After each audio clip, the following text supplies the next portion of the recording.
Hörapparat.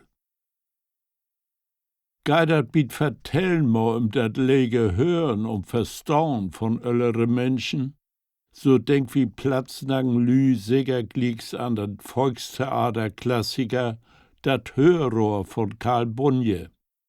No mein is Henry Wahl in der Rolle von Opa Meiners in dat Stück unvergeten.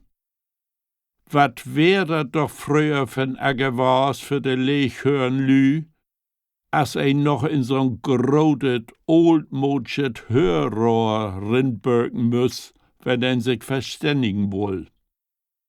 Dat is doch hüt ans viel beter worn.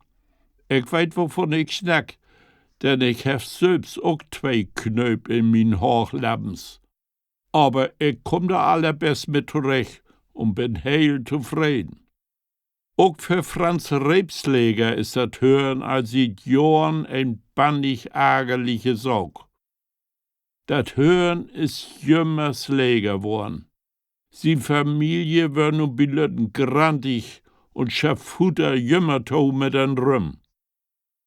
Anerletzt ist nu endlich noch ein Doktor loben und hat von auch ein Hörapparat verschrieben kriegen.